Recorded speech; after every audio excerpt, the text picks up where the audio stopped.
amal ibadah ini.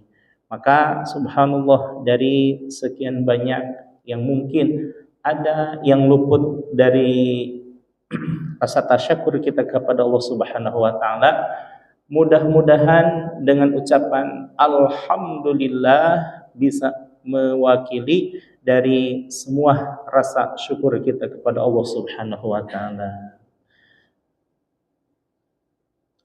Dan juga subhanallah, karena ini awal dari pelaksanaan pengajian yang beberapa saat kemarin tawakuf sementara karena menghadapi bulan suci Ramadan, maka saya mengaturkan mohon maaf yang setulus-tulusnya dari lubuk hati yang saya yang paling dalam, karena di antara kita semua subhanallah mungkin hanya saya yang banyak salahnya. Bukan mungkin ya, sudah pasti banyak salahnya, karena kata Kangjeng Nabi Muhammad sallallahu alaihi wasallam, man katsura kalamuhu katsura sayyi'atuhu. Barang siapa yang banyak bicaranya, maka banyak kesalahannya. Wa man katsurat sayyi'atuhu kana an-naru aulabih. Subhanallah. Dan barang siapa yang banyak salahnya, maka neraka yang lebih berhak baginya. Masya Allah ya. Sebenarnya saya takut luar biasa duduk di hadapan para hadirin jemaah sekalian, namun karena ini tugas dan juga amanah dari Rasulullah Shallallahu Alaihi Wasallam, bahwa sampaikanlah dariku walaupun satu ayat, artinya walaupun sedikit. Balighu anni walau ayah. Sampaikanlah olehmu apa-apa yang datang dariku, kata Kangjeng Nabi, walaupun sedikit. Dan berbicaranya saya di depan Bapak hadirin jemaah sekalian, bukan berarti saya lebih mengetahui dari Bapak hadirin jemaah sekalian, cuma karena saya sedang belajar untuk menyampaikan ayat-ayat dan juga hadis dari Rasulullah Shallallahu Alaihi Wasallam, maka mudah-mudahan kalau toh ada baiknya menjadikan keberkahan dan kebaikan bagi kita sekalian. Kalaupun toh ada salahnya, insya Allah mudah-mudahan Allah mengampuni kita sekalian. Amin ya Allah ya Rabbal Alamin. Gimana Bapak bisa memaafkan kesalahan saya? Alhamdulillah, alhamdulillah ya. Jadi kosong-kosong berarti ya. Alhamdulillah, ini yang diharapkan dari umat Rasulullah Sallallahu Alaihi Wasallam. Ketika bertemu dengan sesama Muslim, maka kebaikan yang didapatkan. Karena al-muslimu man salima akhihi min lisanihi wa yadihi. Orang Muslim sejati adalah orang Muslim yang merasa dia aman dari ucapan dan perbuatannya. Masya Allah ya. Betapa Islam mengajarkan kepada kita sekalian, baik tutur katanya, baik sikap tindak tanduknya, dan memberikan maslahat dan kemanfaatan kepada sekitarnya. Insya Allah mudah-mudahan kita senantiasa dapat menebarkan kebaikan yang bermanfaat bagi masyarakat sekitar, insya Allah. Baik Bapak hadirin jamaah sekalian, Nasaihul Ibad ini kemarin sudah disampaikan kalam dari Rasulullah Sallallahu Alaihi Wasallam. Nah, di dalam kalam yang terdapat di dalam Nasaihul Ibad, Nasaihul Ibad itu artinya nasihat bagi para ahli ibadah. Kita itu dianggap oleh musannif pengarang kitab ini adalah ahli ibadah, ahli yang sedang menuntut kebaikan, ahli yang sedang menuntut kemaslahatan, maka itu dinamakan ibadah. Dan ahlun itu artinya seseorang yang senantiasa konsisten melakukan kebaikan-kebaikan secara istiqomah, maka itu menjadi suatu habit, suatu kebiasaan, dan kebiasaan itu akan menjadi bi'ah solihah, berawal dari pribadi yang soleh, kemudian meningkat kepada keluarga yang soleh, dan juga bisa berefek kepada bi'ah solihah, yaitu lingkungan yang baik dan maslahat. Subhanallah, ya. Jadi insyaallah kita semuanya, dan itu sudah dicontohkan oleh pengarang kitab ini, yaitu Syekh Ibnu Hajar Al-Asqalani, bahwa berhusnuzon kepada orang lain jauh lebih dahsyat daripada suudzon kepada orang lain. Misalkan kita ketemu sama orang, Masya Allah, orang itu betapa luar biasanya, usianya lebih muda dari kita, tapi ibadahnya lebih tinggi dari saya. Kemudian kalau kita melihat kepada orang yang sepantaran dengan kita, Masya Allah, akang mah hebat luar biasa, saya mah Masya Allah baru kemarin belajar Iqra juga, ya, tapi akang mah sudah hebat sampai Al-Quran, sampai penafsiran Al-Quran, dan maksiatnya pun akang mah terpelihara, sementara saya Masya Allah, saya mah wallahu a'lam, diampuni atau tidaknya oleh Allah karena saking banyaknya dosa saya. Nah, kemudian kalau kita melihat kepada yang lebih sepuh dari kita, tundukkan rasa tadarruk kita di hadapan beliau, bahwa hakul yakin, ibadahnya lebih dahsyat daripada kita, kemudian pengendalian dirinya lebih apik dari kita, dan juga dari sisi pelaksanaan maksiat jauh lebih terjaga daripada kita. Sedangkan diri kita, kita sendiri yang tahu, ya, siapa diri ini, bagaimana ibadahnya kepada Allah, bagaimana maksiatnya kepada Allah, bagaimana melaksanakan perintah Allah dan Rasulullah, hanya diri kita yang tahu. Bahkan anak istri kita pun kadang tidak tahu siapa kita yang sesungguhnya, gitu ya. Nah, itu wajar bahwa setiap orang memiliki rahasia yang tersembunyi, dan ibadah yang tersembunyi itu hanya diperuntukkan kepada Allah Subhanahu wa taala.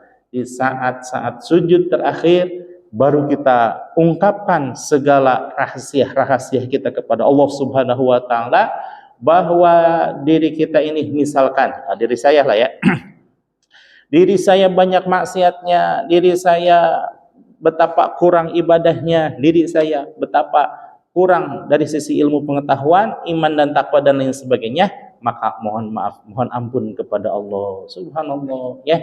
Nah, para nabi, para wali, para sahabat, para tabi'in, para tabi'ut tabi'in, para syuhada, para siddiqin, para sholihin, semuanya menjadikan waktu malam itu sebenarnya waktu-waktu yang terindah yang dia miliki.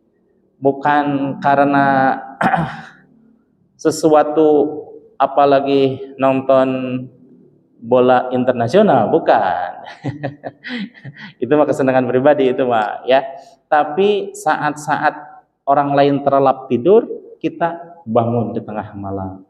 Kita menghamparkan sajadah, kita menempelkan dahi kita sejajar dengan kaki kita, yang tadinya subhanallah kita betapa menghormati anggota tubuh yang sangat terhormat di dalam diri kita, yaitu kepala, tapi di hadapan Allah, ketika berhadapan dengan Allah, sujud kita tersungkur kepada Allah, bahkan merendahkan diri serendah-rendahnya, yang seandainya bokong ini kita tidak diperhitungkan, ternyata lebih rendah daripada bokong kita, dalam artian bersujud kepada Allah Subhanahu wa taala. Justru saat-saat terbaik seorang hamba kepada Allah di saat-saat sujud terakhir. Apatah lagi dibarengi dengan tangisan, ya, tangisan karena mengingat dosa. Subhanallah. Walaupun alhamdulillah wa syukurillah bahwa kemarin kita sudah menjalani ibadah puasa, siangnya kita melaksanakan siam, malamnya kita melaksanakan qiyam. Nah, ini di dalam hadis yang diriwayatkan oleh Imam Bukhari nomor 38. Ini hadis terkenal, ya. Man shoma ramadhana imanan wahtisaban. Barang siapa yang berpuasa di bulan suci Ramadan imanan wahtisaban, seraya beriman dan mengharapkan ridho Allah Subhanahu wa taala. Nah, ini yang paling mahal di ibarat yang terakhirnya. Apa itu? Ghufira lahu ma taqaddama min dzambih. Akan diampuni seluruh dosa-dosanya yang terdahulu. Itu hadis nomor 38 diriwayatkan oleh Imam Bukhari, dan hadis yang nomor 37-nya ini jarang-jarang disebutkan. Padahal hampir sama dan ibaratnya cuma beda satu kalimat, ya. Kalau tadi man shoma, kalau hadis yang nomor 37-nya man qoma ramadhana imanan wahtisaban ghufira lahu ma taqaddama min dzambih. Barang siapa yang berpuasa, barang siapa yang melaksanakan qiyamul lail, salah satunya adalah pelaksanaan salat tarawih, seraya beriman dan mengharapkan rahmat dan ridho Allah, ghufira lahu ma taqaddama min dzambih, maka akan diampuni dosa-dosanya yang terdahulu. Subhanallah, ya. Umat Nabi Muhammad SAW asalkan siangnya siam, malamnya qiyam, maka sudah diampuni oleh Allah Subhanahu wa taala. Dan di akhir-akhir Ramadan, maka la'allakum tattaqun, firman Allah, insyaallah akan dimasukkan ke dalam golongan orang-orang yang bertakwa. Karena itu salah satu doa yang terbaik ketika setelah memasuki bulan Syawal, ketika berpapasan dengan orang lain, maka kita katakan apa? Minal aidin wal faizin. Biasanya kalau ada yang mengucapkan minal aidin wal faizin, maka jawabannya mohon maaf lahir dan batin. Itu kata Sambimbo itu, Maya. Mohon maaf lahir dan batin. Minal aidin wal faizin. Mohon maaf lahir dan batin. Nah, itu malah lagu. Cuma karena dipopulerkan jadilah booming di Indonesia. Padahal itu adalah doa yang terbaik. Minal aidin, mudah-mudahan kita semuanya dijadikan oleh Allah termasuk orang-orang yang aidin, kembali ke dalam apa? Kembali kepada fitrah, kembali kepada kesucian, karena memang oleh Allah diri kita disucikan dari setiap noda dan dosa. Siangnya siam, malamnya qiyam, maka sudah diampuni oleh Allah. Betapa murahnya Allah, ya. Kemudian wal faizin, dan semoga Allah golongkan pula kita kepada orang-orang yang faiz, orang-orang yang beruntung. Apa itu orang yang beruntung? Dimasukkan kita ke dalam golongan orang-orang yang bertakwa. Apa itu enggak luar biasa anugerah Allah kepada kita, ya, yang melaksanakan puasa dan ibadah yang lainnya selama bulan suci Ramadan? Maka ucapkanlah alhamdulillah. Maka ketika mendengar kalimat tersebut, doa dari orang lain, maka kita terima doanya, aminkan doanya, dan berbuat kebaikan. Saling mendoakan. Minal aidin wal faizin. Amin, kata kita. Kemudian balas doanya. Taqabbalallahu minna wa minkum siyamana wa siyamakum wa antum kullun fil khair, ya. Taqabbalallahu minna wa minkum. Semoga Allah menerima semua amal ibadah kita dan juga amal ibadah engkau sekalian, siyamana wa siyamakum, dan juga semoga Allah menerima ibadah saum kita dan juga ibadah saum engkau sekalian, wa antum kullum apa? Wa antum kullun bi khair, dan engkau semuanya termasuk pada orang-orang yang baik. Subhanallah ya. Indah kalau seandainya doa berbalas dengan doa. Kan kita mah di Melayu ada istilah apa? Pantun berbalas dengan pantun. Kalau kita kaum muslimin mah doa dibalas dengan doa. Ya, pantun berbalas pantun juga itu kaum muslimin baik dalam artian adat istiadat yang baik. Kemudian kalau kita mah doa berbalas dengan doa. Baik Bapak hadirin jamaah sekalian, di dalam Nashihul Ibad ini biasanya terdiri dari 5 maqalah ya. Pertama, maqalah yang diucapkan oleh Rasulullah SAW itu dinamakan al-hadis. Ada juga yang mengistilahkan sunnah. Jadi hadis maupun sunnah sama-sama saja. Maksudnya adalah ucapan Rasulullah SAW yang terdiri dari 3. Pertama, qaulun ma udhifa ila Nabi SAW min qaulin. Segala sesuatu yang disandarkan kepada Nabi Muhammad SAW dari ucapan. Itu hadis qauli namanya. Kemudian au fi'lin, atau perbuatan Rasulullah SAW, itu pun dinamakan dengan hadis fi'li, hadis perbuatan Rasulullah. Ada juga hadis yang tidak diucapkan oleh Rasul, tidak juga diperbuat oleh Rasul, itu disebut namanya hadis takriri. Seperti halnya hadis tentang dob itu ya. Apa itu dob? Biawak ya. Tapi bukan biawak Indonesia. Biawak Indonesia mah di rawa-rawa gitu ya. Itu termasuk haram karena memangsa makanannya dengan taring dan juga dengan kukunya. Itu haram. Kalau dob di Arab Saudi tidak dengan taring, tidak dengan kuku. Makanannya pun tumbuh-tumbuhan, kaktus, umbi-umbian. Nah, itu sebangsa umbi-umbian lah ya. Herbivora. Kalau di Indonesia kan karnivora ya. Itu jelas haram karena sesuatu atau binatang yang menggunakan taring atau kukunya untuk memangsa makanannya, maka itu haram. Sedangkan di Arab, dob itu biawak, sejenis biawak, tapi makanannya terdiri dari tumbuh-tumbuhan. Nah, itu yang halal. Tapi Rasulullah tidak pernah memakannya. Suatu saat Rasulullah berjalan dengan sahabat Abu Bakar dan sahabat Umar. Di pertengahan jalan, beliau dipersilahkan singgah ke rumah salah satu sahabatnya yang di situ disediakan, dihidangkan makanan dob. Kata Rasulullah, daging apa ini? Oh, ini dob ya Rasulullah, biawak.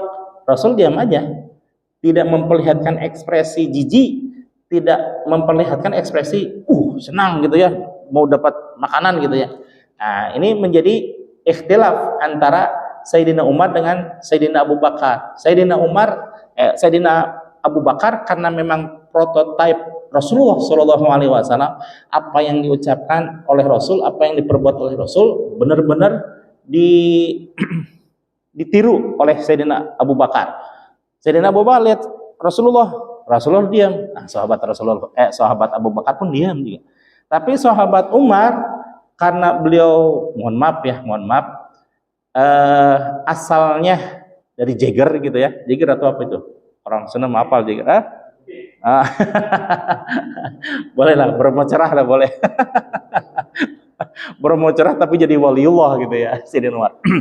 Nah, beliau melihat Rasulullah juga, tapi Rasulullah tanpa ekspresi. Kemudian coba-coba beliau menyendok makanannya, daging itu ya, sendok. Rasul pun diam aja. kemudian dimakan, Rasul pun diam saja. Berarti kata Sayyidina Umar, apa yang tidak dicegah oleh Rasul berarti halal. Karena Rasul adalah salah satu dari hukum Islam. Apa yang diucapkan, apa yang diperbuat, apa yang ditetapkan oleh Rasul itu menjadi ketetapan. Karena hukum itu ada 10. Pertama Quran, kedua hadis, ketiga ijma, ketiga qiyas. Ini yang diterima oleh kaum muslimin wal muslimat. Pertama dulu ya.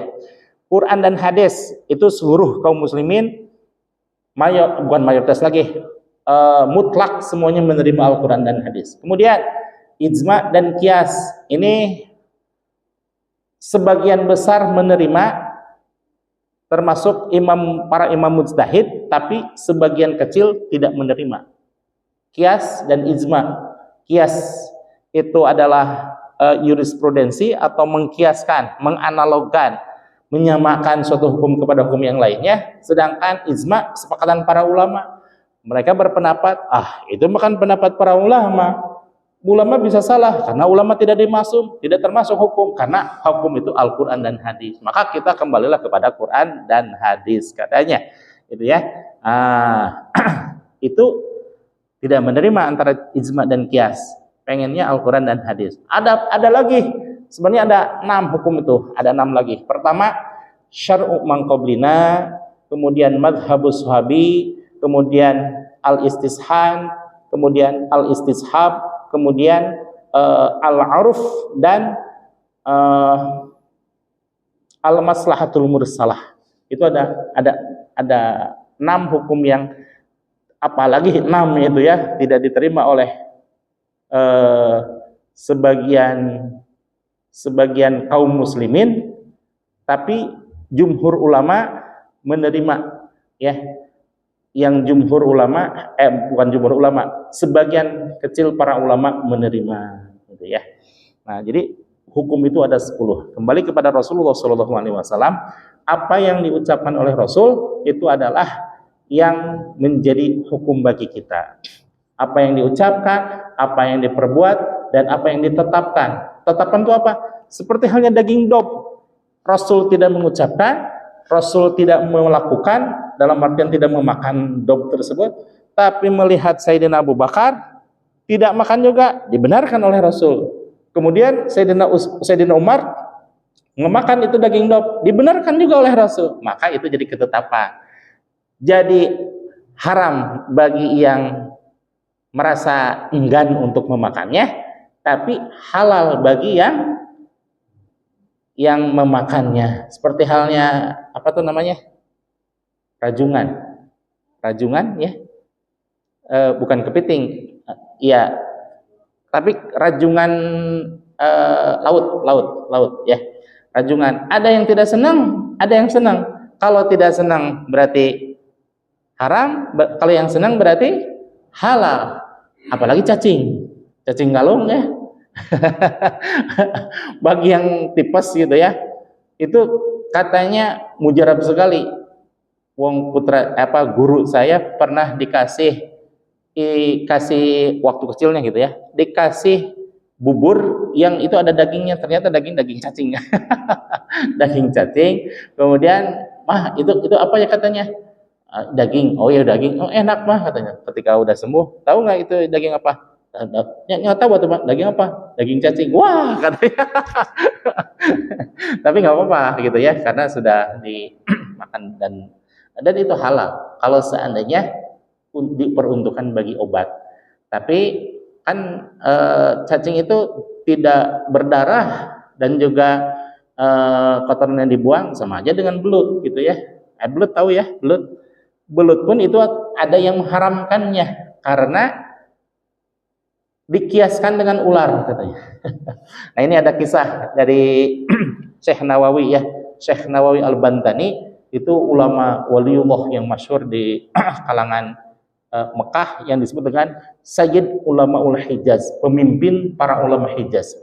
Nah, karena saking dulu mah nggak ada HP, nggak ada medsos gitunya, jadi nggak tahu bahwa mana orangnya Syekh Nawawi Al-Bantani itu, tapi namanya melambung sampai negeri Mesir ketika kumpulan para ulama mendiskusikan hukum tentang belut, itu tidak tahu belut itu yang mana sebenarnya gitu ya.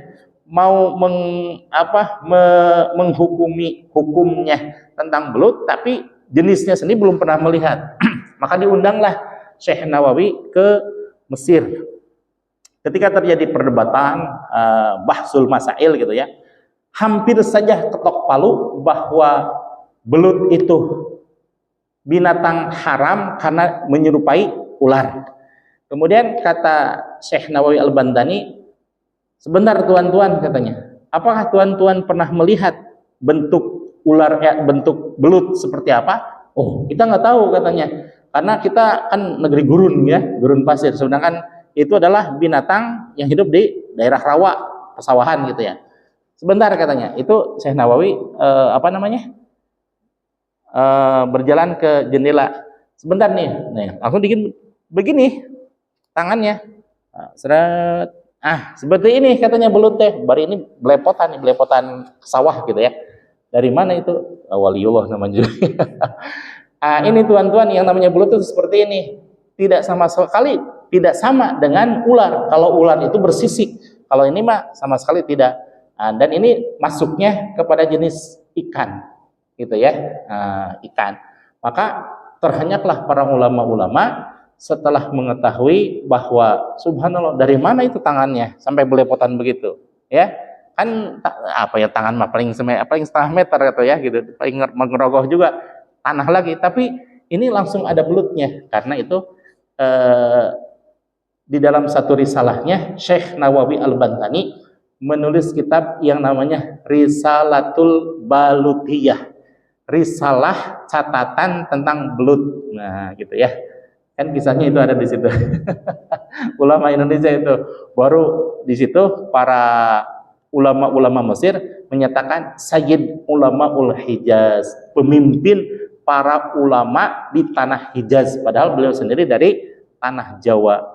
Cuma karena pesantren dan begitu cintanya ke tanah Mekah Al-Mukarramah, beliau sampai meninggal dan dikuburnya pun di daerah Ma'la, pekuburan orang-orang Mekah di sana, gitu. Subhanallah ya.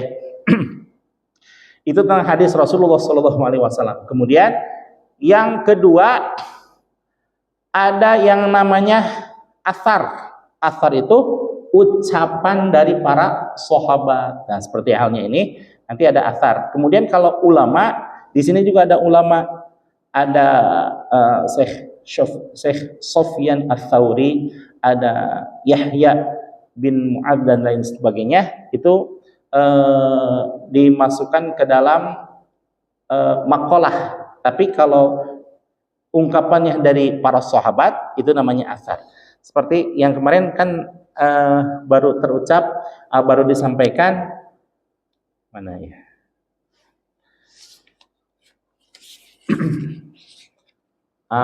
Maqalah dari Rasulullah SAW bahwa waqala alaihi salatu wassalam, berkata atau bersabda Nabi Muhammad SAW, alaikum bimujalasatil ulama wastima'i kalamil hukama. Wajib atas engkau wahai para sahabat, wahai umatku, bimujalasatil ulama, dengan hadir ke tempat majlisnya ulama, wastima'i kalamil hukama, dan mendengarkan kalam atau ucapannya para ahli hikmah.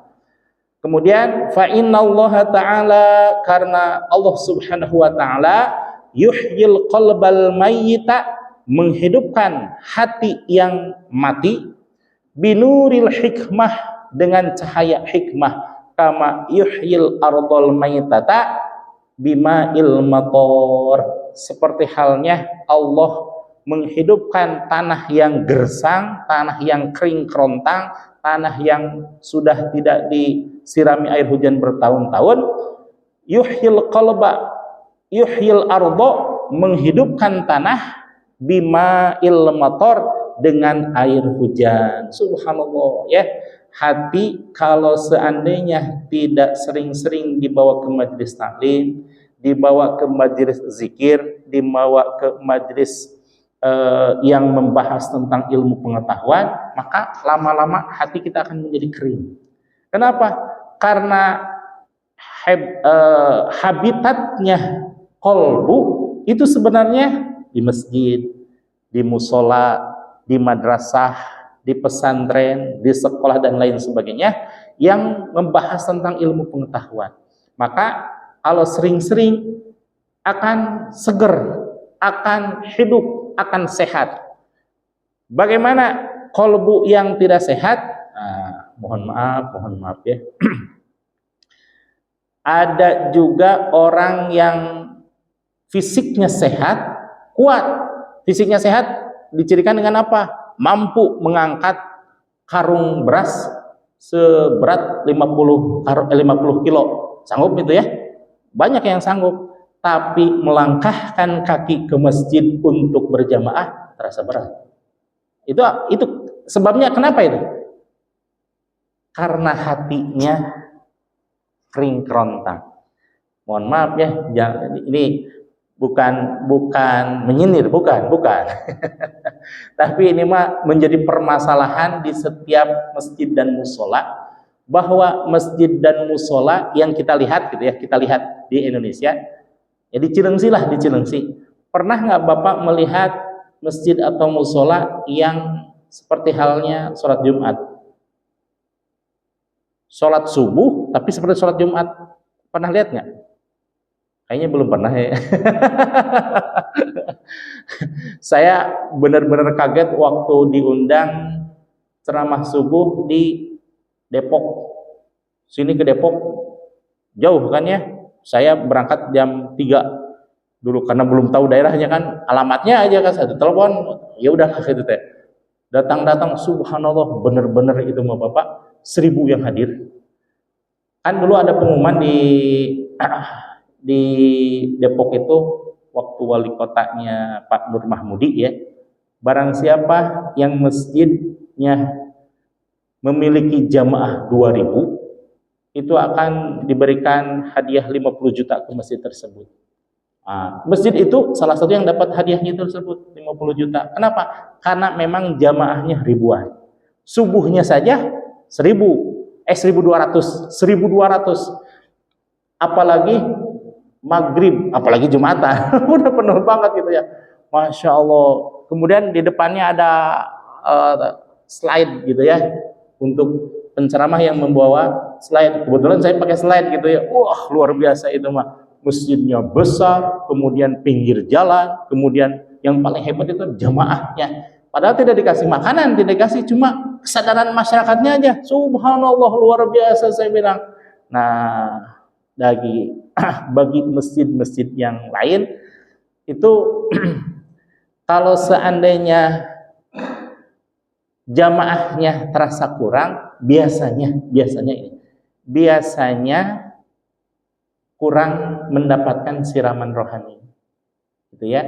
Karena hati fisiknya mah sehat, fisik mah lari setiap hari juga oke, puluhan kilo dilaksanakan, ngangkut berat yang berat-berat oke, tapi urusan datang ke masjid, subhanallah, lemes aja kayaknya, aduh gimana gitu. saya gitu ya. Nah, gitu ya. Maka di dalam hadis ini Rasul menyatakan, alaikum bimujalasatil ulama wastima'i kalamil hukama. Wajib bagi engkau wahai para sahabat untuk mendengarkan atau hadir ke majlis taklimnya para ulama dan mendengarkan hikmah-hikmah dari para ahli hikmah, dari para hukama. Karena apa? Innallaha yuhyil qalbal mayyita. Allah menghidupkan tanah yang sudah Allah menghidupkan kolbu yang sudah mati. Rasul menganalogkan, mengkiaskan kolbu yang sudah mati. Padahal kolbu itu ada 3. Pertama, kolbun salim. Apa itu kolbun salim? Hati yang senantiasa sehat, senantiasa menerima kebaikan, senantiasa mencucurkan air mata di saat mengingat dosa-dosa. Nah, itulah hati yang sehat. Kemudian hati yang qalbul marid, hati yang sakit. Hati yang sakit itu bagaimana? Ini mah baru juga ada ngesadan deui. Nah, itu tidak bersyukur dengan adanya terdengar suara azan. Atau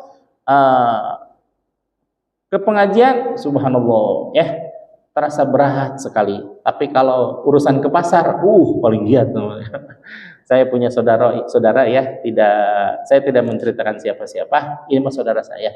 Saudara saya, padahal dari rumahnya ada musola, walaupun tidak masjid, tapi kan musola sama aja hukumnya, gitu ya. Tidak pernah untuk melaksanakan berjamaah. Kemudian ada pengajian di situ, tidak datang, gitu ya. Tapi giliran dagang, padahal dagangnya biasa-biasa, dagang di sekolah gitu ya. Giliran dagang, subhanallah, semangat gitu ya. Ngelayanin semangat. Belanja ke pasarnya semangat. Tapi padahal sama istrinya itu barang 2 kali. Allahu Akbar. Dulu juga saya pernah jadi pedagang ya. Sampai saat ini juga saya masih pedagang.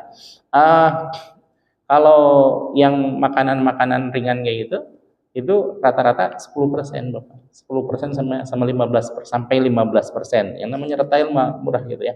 Nah, kalau seandainya dia menghabiskan kecilnya 500.000 aja ya, 500.000. Berarti 10%-nya berapa? 50. Katakanlah 50 sampai 100.000 lah ya. Setiap hari melihat keuntungan 100.000, betapa di dalam pikiran dia besar luar biasa. Tapi hadir ke majelis taklim, berjamaah salat, apalagi salat subuh yang dikatakan oleh Rasul, man shalla rak'atani qoblal fajri khairum minad dunya wa ma fiha. Allahu akbar ya. Barang siapa yang sanggup melaksanakan salat sunnah 2 rakaat sebelum salat subuh, maka bagi dia itu khairum minad dunya wa ma fiha, jauh lebih dahsyat daripada dunia dan seisinya. Allahu akbar. Bukan 100.000 lagi, bukan 1.000.000 lagi, bukan 1 miliar, seluruh dunia itu jauh lebih dahsyat daripada orang yang melaksanakan sholat subuh. Subhanallah ya. Ini resikonya pengajian pada maghrib itu terpental sama adzan isya gitu ya. Mohon maaf ini belum selesai. Insya Allah nanti di pekan yang bulan yang akan datang kita lanjutkan bersama tentang asar dari para sahabat. Demikian yang dapat